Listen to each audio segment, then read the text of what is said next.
Hello, hello. I would like to talk about what happened to me when I was in my early 20s and when I visited my grandfather. So, my grandfather was a bully and he bullied me as long as I have visited him and known him since day one, basically, even when I was a toddler. So, but there was one time where it really hurt me really bad. It made me very, very devastated and depressed. And that was the day when he invited me for his coffee table, German coffee time, 5 p.m. And I was the only one from the family that was there, and his housekeeper.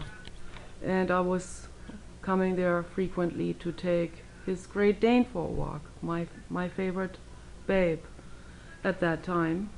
And I was living with my parents in a high-rise building, and we couldn't have a dog there. It would not be a good environment for a dog, but I always drove half an hour out to the outskirts to see my grandfather's dog and to go with him for long walks, and it was always very nice, just the two of us. So one day I was there and he came home from his stamp business, and every time he came home and he saw me, his eyes, they would get really light. He had really light blue eyes, and but not kind eyes like my dog has. He had eyes like Adolf Hitler. It was a bit crazy like him as well. And I think my grandfather was even worse than Adolf Hitler in some respects. No, of course not in the psychotic way that Hitler was, but my grandfather was in some respects worse, because I read the biography about Hitler, and Hitler was not somebody who bullied people. He was just crazy. He was psychotic. He had a psychotic agenda. He was completely crazy, and in a pathological way, and it escalated. My grandfather was just a bully, and he was mean on a small scale. I don't think he would be mean on a wide scale like that. So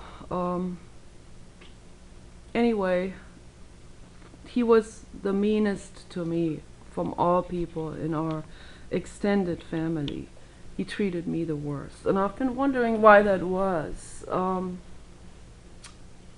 Why I have been treated so badly by him, and also by classmates, and by my mother who also bullied me, and my dad sometimes, occasionally, bullied me too. And I wondered, and my brother bullied me my whole life.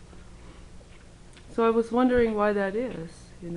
I'm still in the process right now of stepping back, taking a step back from all of this, and trying to analyze things, trying to put things into perspective, trying to find out where did this all start, why did it start, what is it about me that obviously triggers something in other people, triggers the bully in people. What is it? What is it? Something in me that I just about, basically not so much even about what I say, but my entire appearance, my personal wishes, my existence itself, my existence energy, the me energy. What is it about it that pushes some people like this? Not all people. There are people who are not triggered by this. This is remarkable. And those are my friends, of course. it's very rare for me to find people who are not triggered by me, or people who really understand what I'm saying, who understand me, who do not misunderstand me or my intentions. I have been around people who are very caring people. I'm not gonna say any names or groups or anything, but I have met very caring people on the internet, but they couldn't stand me either. And so, if anybody who comes across this video and who has caring in them, a heart, good heart, please let me know. Please let me know if there's anything that you detect. And I'm not talking about unibrows right now, or greasy hair or bangs or something like this, right? Or wrinkles. A lot of people have wrinkles and they're still accepted. What is it that you see that I could do better to be a better friend, or to, be more pleasing? Well, I don't want to be pleasing, but to be, to be kinder, or to be more, I don't know, respected, if that's the right word, but to be accepted maybe as a friend, or as non-threatening. Okay, so maybe that's what it is, because I have a message, and I very strongly believe in this message that I want to bring across to other people. I don't have commercials. I turned that off because I don't believe in commercials. I don't believe in making an important video with a very deep message and then have a lady who sits on a public toilet and sells poop potpourri or something like this, in front of my video, or at the end of the video. I mean, either way, or somewhere in the middle. That's not something that I find particularly appealing, or whatever shitty commercials they have. I don't think we can choose which commercials we have on our channels. I think that is sorted out by AI machines. But anyway, I mean, commercials, unless I really stand behind a product, I don't want commercials. What's the sense? Most commercials are highly insensitive and idiotic and stupid. So one day I was at my grandfather's house, and he invited me for coffee and cake, and I was sitting there on the table with him and his housekeeper, and his dog was there, Alto, Great Dane, my favorite dog at that time.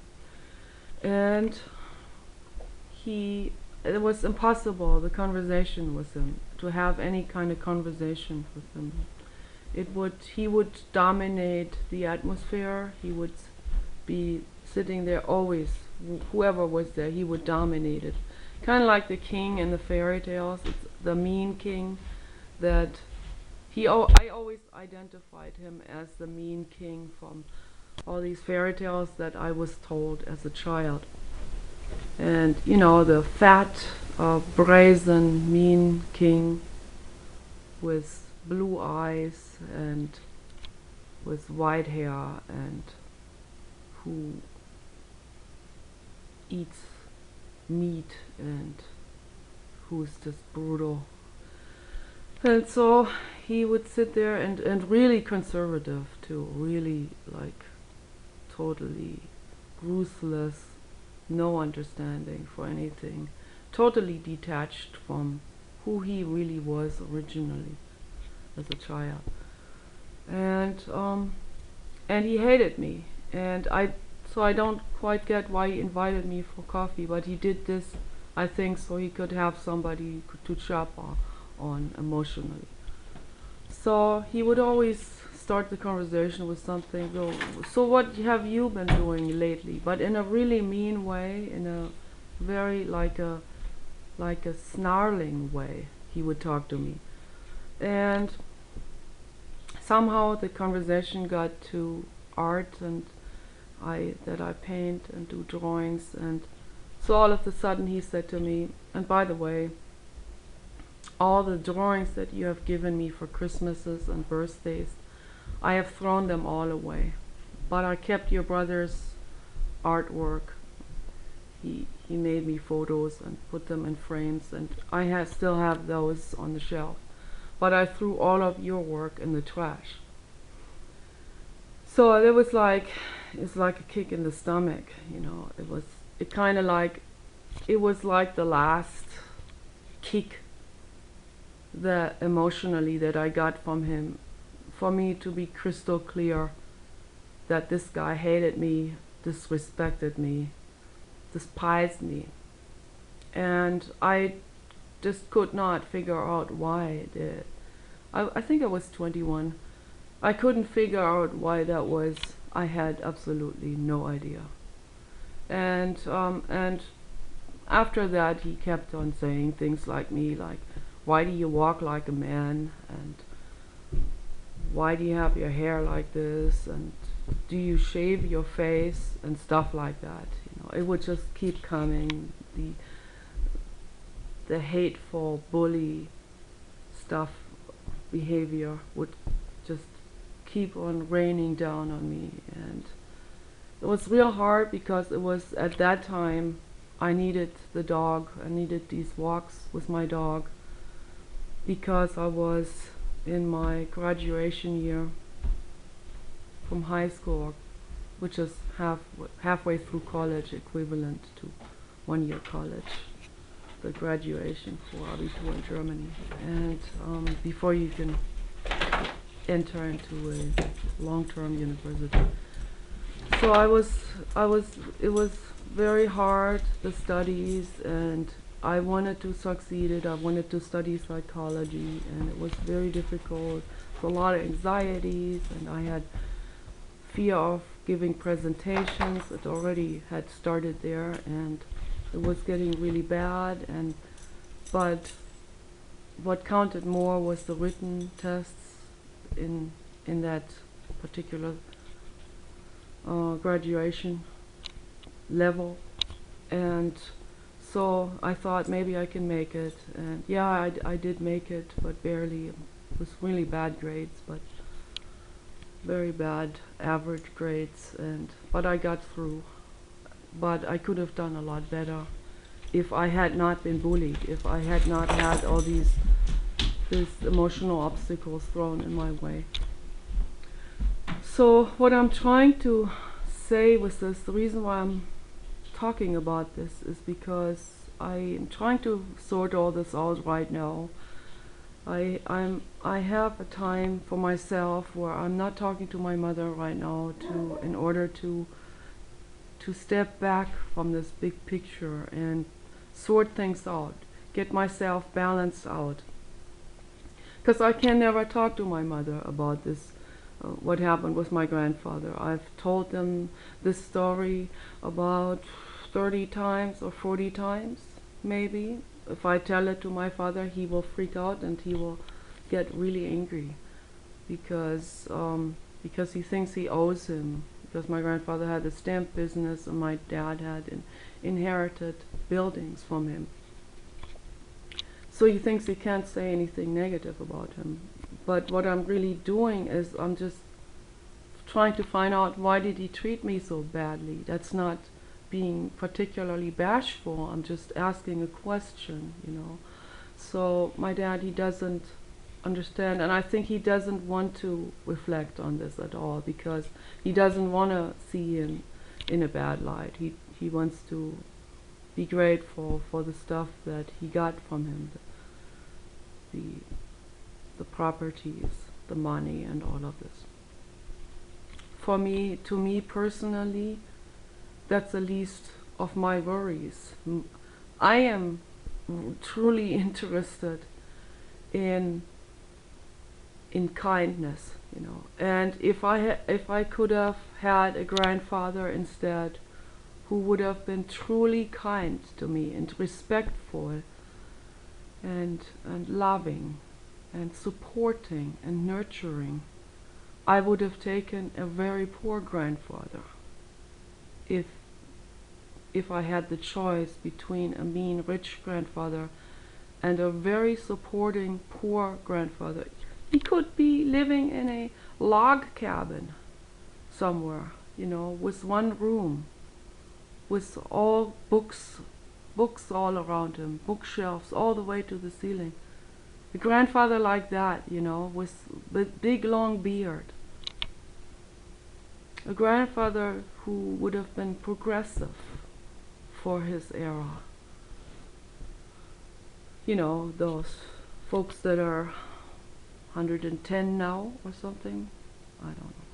So, yeah, progressive person, you know, that would have been ahead of his time, with a long beard, maybe long white hair, and somebody who has lots of books in his head, and lots of books in his head, and be able to, someone who is able to give a lot of information and stories and respect to his grandchild. Respect, you know.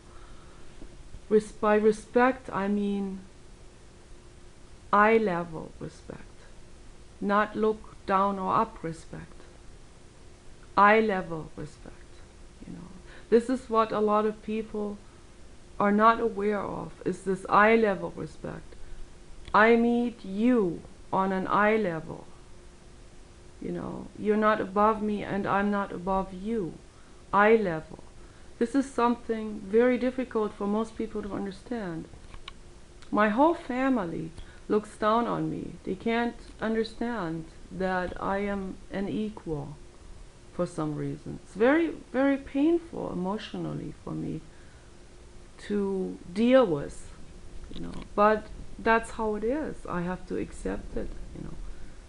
Live with the presence of the situation, you know. This is what it is. And I guess what I'm trying to say to other people, because I'm trying to find out what is this with this terrible unempowerment that's going on in the world, and this terrible treading down and buckling up. It's always treading down or buckling up in society. It's always hierarchies. We find hierarchies among wolves too, and lions and many wild animals. Particularly predatory animals have hierarchies. It has evolved like that system. That doesn't mean it is an ideal. It doesn't mean that just because it is wild and natural and has evolved like this and it is somewhat in a balance with their environment around them, that doesn't mean that this family dynamic among wolves, for example, as just to name one predator, is ideal. That's not necessarily the ideal. The one who is at the hacking order on the bottom, the omega, is often treated so horrendously bad. It could be a female or a male. Is often treated so bad by the entire family that I saw a film about this. It struck me. I cried. It was so horrific to see. There was this female dog that was treated as a clown, and she was acting like a clown to please everybody, you know, to please don't hate me, I'm your clown, you know, please don't treat me bad. I do everything to make you be pleased and all of that. So yeah, so this female finally left the group because out of despair, because she was treated so horrifically bad. If she wanted to eat something, they would bite her real bad. They wouldn't let her eat anything. It was absolutely horrific. So she finally left, and she was starving, and she was real hanging her head low and was really depressed. And another predator animal, I think it was a mountain lion, saw her, and he tore her down and ate her. And maybe it's better that way. Maybe it's a form of suicide, if you want to. Esther Hicks says that every death is a suicide, ultimately, the energy part of it. So this may be true, on an energy level. So this wolf was devastated, didn't know how to go on like this, and that's not ideal. A situation like this is not ideal. We always think what evolved in nature is ideal. It certainly isn't. And ultimately, how humans evolve is nature too, with all the unnatural things that they created. It's ultimately nature too. It's a evolving of nature, if you want, So it's not ideal, and neither is the hierarchies in the other animals. And there's very, very few animals, very, very rarely that an animal exists, a predatory animal exists, who does not go along with the hierarchy systems. And so I consider myself one of those individuals who just say no to hierarchy, have always said no to it. It doesn't make sense to me. It has never made any sense, hierarchy. I treat everybody the same. I would treat the Pope the same, or the Dalai Lama, or Queen Elizabeth, or whatever their names are. They're humans. They're eye level. It's another individual. And I see them for what they are. I see them for their achievements, and I see them for their problems, for their mistakes they make. I see all of that. And I don't judge, but I don't look up. Why should I look up? So, and I want people to come to the same conclusion. Why should you look up to someone particularly who bullies you? If it's someone who's real popular in school. It's like what Tony Robbins said. And I think Tony Robbins still suffers under this. To this day, I can see it in the way he talks about it. Arjanov always said, if you mention something more than twice, then there's an emotion behind it. And certainly the case with me, I talk about this subject a lot. So it's not resolved fully yet. I'm still trying to sort this out and trying to understand it and trying to come to an acceptance and equanimity, with the situation and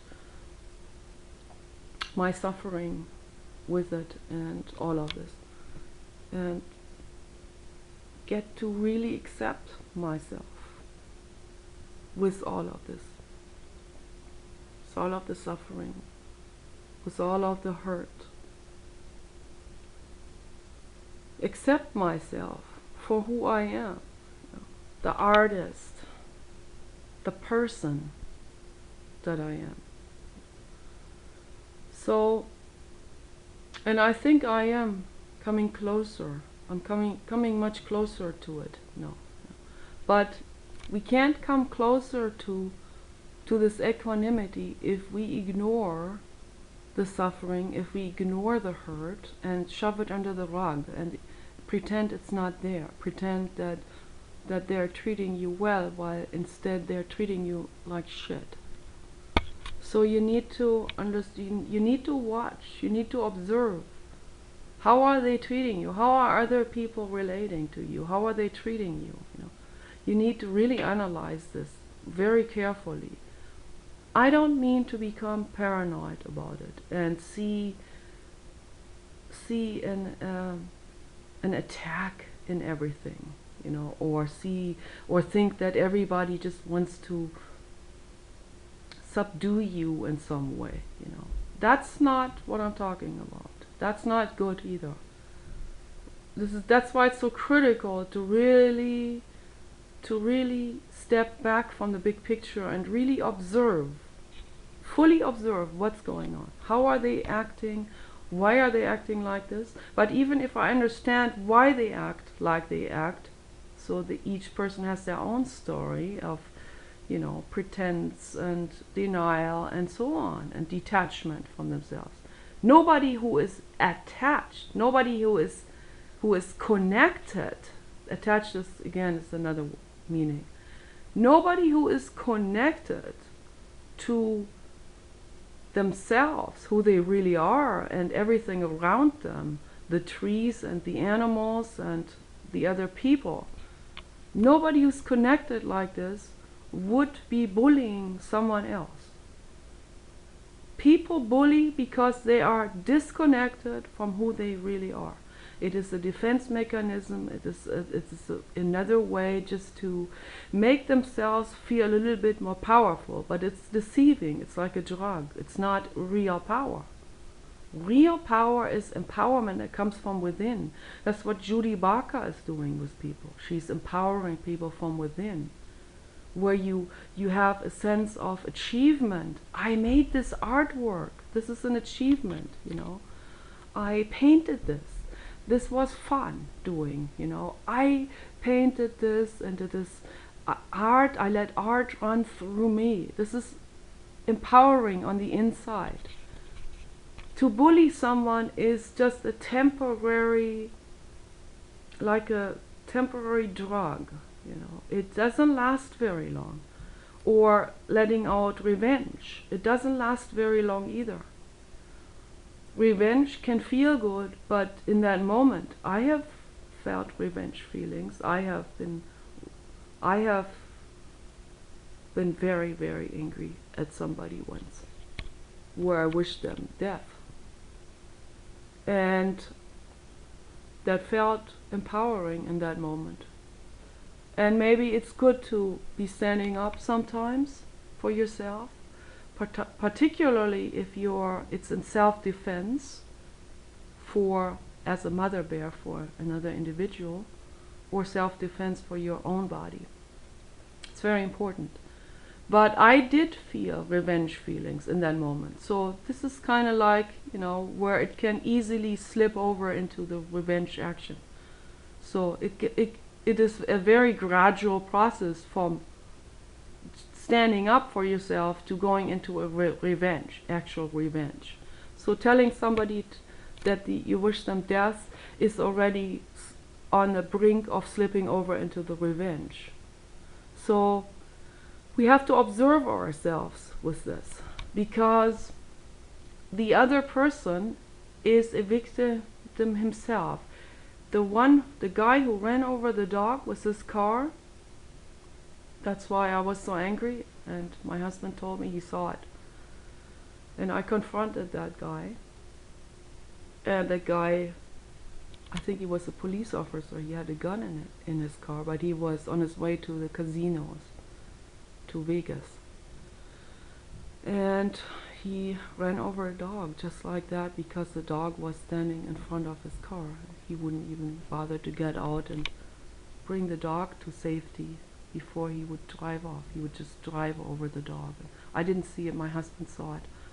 So my husband told me, I ran out and I confronted him, and I could have, if he had done anything to come anywhere closer towards me, I may have flown right in his face. I'm capable of that. So this is in a way empowering in that moment. So yeah, it's this gradual shift from the arena of empowerment from the inside, shifting towards revenge. So revenge is not good. I am against eye for an eye. I'm against revenge. I'm against retaliation, because it is not a peace message. Retaliation is never a peace message. Retaliation is war. So although I understand why people freak out and fly into someone else's face, physically, or pull a gun out. I understand what happens. I understand the incredible devastation that predates this action. I understand it very, very, very well. And that's why I'm making these videos, because I want people to start to get into this awareness process that I have been working on myself for several years now, and particularly the last couple of years there were so many events happening in my life that were so traumatic and so violent that I had just no choice other than to move further and further into looking at the truth. There's no way for me to ever sweep anything under the rug. I never had that chance like other people have. If I had that chance, I probably would have done it, because it's the easier way.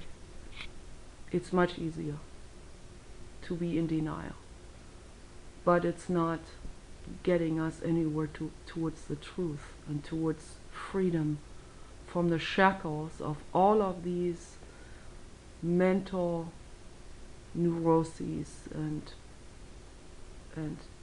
wrong interactions with others, and moving that all move things towards violence instead of peace.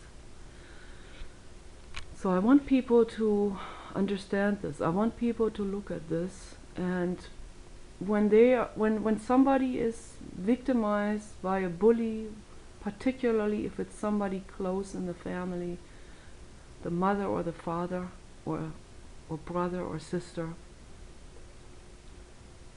you know, don't accept that. Don't sweep it under the rug.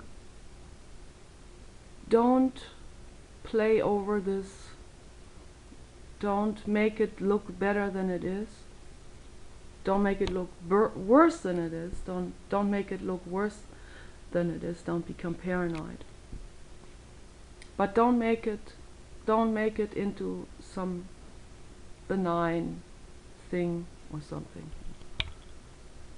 Don't make it into something that you should get over with, because that's what they always say, get over it. That's not how you resolve it. You don't resolve it by jumping over it. Jumping over it is like sweeping it under the rug. Getting over it. That's why I don't use that terminology. You have to observe what is going on. Are they mistreating you? And if particularly if it just feels bad physically, you know, if you become more observant of your own, how it feels physically to you. Some people actually get the C because of this. Colon C. You know, I don't like the word. We shouldn't even use that word anymore. That word is used by the medical industry to make money. It's a threat word. You know, the C is just a reaction to permanent abuse, physical abuse of the system. And physical abuse is when somebody does denial to a fullest extent and is detached and creates violence towards others and so on. Towards violence towards animals or people. Eventually that causes a total disruption in the body and mind. So I want people to really inspect what is going on. Is there abuse going on? And if there is abuse going on, get out. Pack your stuff up and get out. And I say it to children too. Pack your baggie or your backpack, put your favorite things in it, and you can contact me if you're being abused by your parents. Contact me. I will help you. We can find a social worker. We can find somebody to help you and bring you to a foster care, a nice foster care. You have to make sure to go to a nice foster care That's better. Better. It's a step forward, you know? It's better than staying stuck in that old situation. And if you're close to 18, you're close to being free, and then you will be able to live by yourself, and you don't have to put up with anybody. But if you're way under 18, you have to find someone else. You have to ask and look around and see, maybe a teacher, if a teacher would adopt you for the last couple of years before you're 18 and help you out and let you live with them or something. People should never stay in the old abusive environments. The sooner you can get out of it, and even if it's a non-violent, non-physically violent one, if it's a verbally violent one. Verbal violence is violence too, and it's very toxic for any kind of individual to be in a energy violence situation. And dogs feel it too, you know, even though they don't learn how to speak and use all these words in a specific constellations and all of this. They know, they learn a lot of words, they recognize a lot of words, they know the context of the words, usually not the abstract context but the direct context, and they learn when a specific word is used in a negative violent energy context. They learn that too. So, and they get very, very sensitive towards that too. So, highly evolved beings, dogs, cats, horses, pigs, those are all sensitive to negative energy, and the animals often don't know better. Cats sometimes run away. They are more autonomous.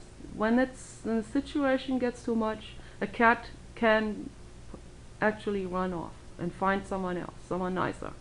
Cats are very susceptible to this. They're very psychic in that way. They can go to someone's property and they can sense the energy there. And if the energy suits them, they will stay. You know? They will come in and say, "Can I stay?" You know, with their body language.